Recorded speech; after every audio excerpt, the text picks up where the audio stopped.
최근 서울 시청역 인근 인도에서 16명의 사상자를 낸 사고에 이어 고령 운전자들의 돌진 사고가 잇따르고 있습니다. 예방 대책은 없는지 도로교통공단 황준승 명예교수와 자세히 짚어보겠습니다. 교수님 어서 오십시오. 네, 안녕하세요. 네, 교수님, 당연히 사람마다 개인차가 있고 또 연령만으로 제한해서는 안 되겠지만 나이 드는 것과 운전 능력 어떤 상관관계가 있습니까? 네, 나이가 들면 사실 노화가 찾아오는 건 당연한 말이죠, 그죠? 그런데 실제 이제 운전하면서 시력도 저하되기도 하고 또 사고가 발생했을 때 회피하는 반응 시간 같은 경우도 젊은 층보다는 다소 늦어지는 것도 사실입니다. 그런데 이제 우리 고령 운전자분들은 또 이런 사실을 인지하고 계시기 때문에 실제 더 조심하시거나 또 장거리 운전, 야간 운전은 또 피하시는 분도 많으시고요.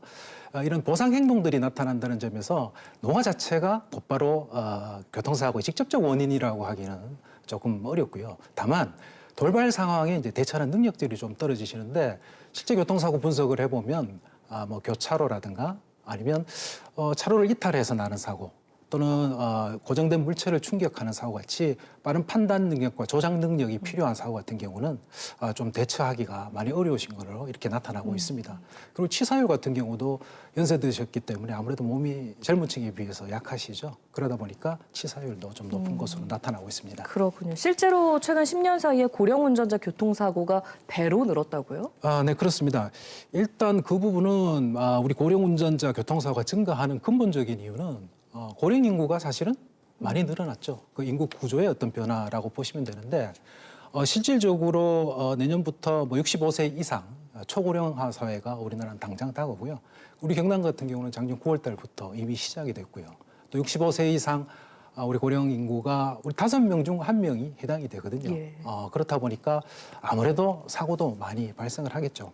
특히 그 고령 인구 수보다 고령 인구 보다 면허증을 가지신 분의 어떤 속도가 더 빠르게 이제 증가하고 있다는 건데 지금 작년 기준으로 한 470만 정도가 됩니다만은 5년 전에 비해서 한 40% 이상 증가를 했고요. 2025년에는 고령 인구 전체 절반 정도, 한 500만 정도가 면허증을 이제 소지를 하고 있을 것으로 우리가 예측이 됩니다. 그러다 보니까 사고도 같이 증가가 되는데 전체 사고에 있어서 한 20% 정도 차지하고 있고 우리 경남도 2,440여 건 정도가 발생을 했는데요. 아마 3년 전에 비해서 한 32% 정도 증가한 것으로 나타나고 있습니다. 이제 그렇기 때문에 사고 예방 차원에서 각 지자체마다 고령 운전자들의 운전면허증 반납을 유도하고 있는 정책을 펴고 있습니다. 그런데 실제로 반납하는 어르신들이 많지 않다고 들었어요. 그러니까 그 반납을 꺼리게 되는 이유는 어디에 있을까요? 네, 그렇습니다. 사실 지자체마다 약간 차이는 있지만 주민센터라든가 경찰서 운전면허 시험장에 반납을 하시면 약간의 보상을 하죠.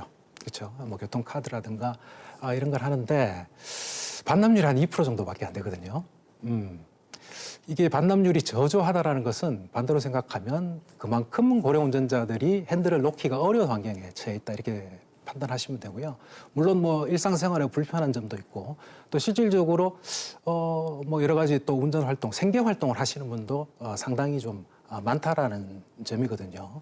이런 점에서 본다면 아마 면허증을 쉽게 놓기는 좀 힘이 들다. 예전에 이렇게 설문조사를 해보면 10명 중에 7명은 반납을 안 할 것이다. 그렇죠. 즉 이동에 불편함이 있다라고 이야기를 하시고요. 대중교통도 불편하다. 그래서 어떤 금전적 보상보다는 좀 대중교통을 활성화하는 부분.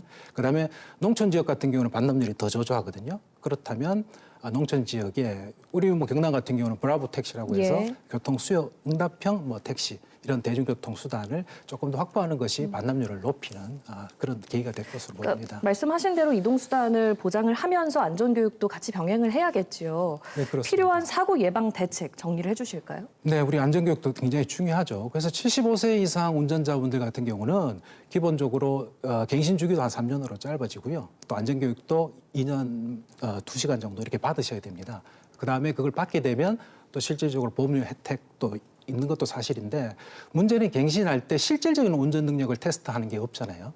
그 부분에 대해서는 경찰청도 좀 고민을 하고 그래서 개개인의 연령보다는 개개인의 어떤 능력에 맞게 조건을 다는 이런 운전을 함으로써 좀 이동권을 좀 보장하는 방향으로 해야 될 것 같고요. 또 두 번째는 고령 운전자가 실수하더라도 사고를 경감하거나 예방할 수 있는 자동차에는 긴급 제동 장치 또는 페달 오인 장치를 단다거나 아니면 도로 같은 경우도 방호 시설이나 이런 걸 하는 것도 중요하고요. 그다음에 최근에 고령 운전자 사고가 많이 납니다만은 너무 고령 운전자만의 문제로 보는 것은 조금 바람직한 건 아니고요. 오히려 고령 운전자를 뭐 보호하는 뭐 이런 이렇게 해서 좀 고령 운전자 보호에 대한 사회적 안전망을 두텁게 하는 것도 중요한 일이라고 생각을 합니다. 예, 오늘 말씀 여기까지 듣겠습니다. 잘 들었습니다. 네, 감사합니다.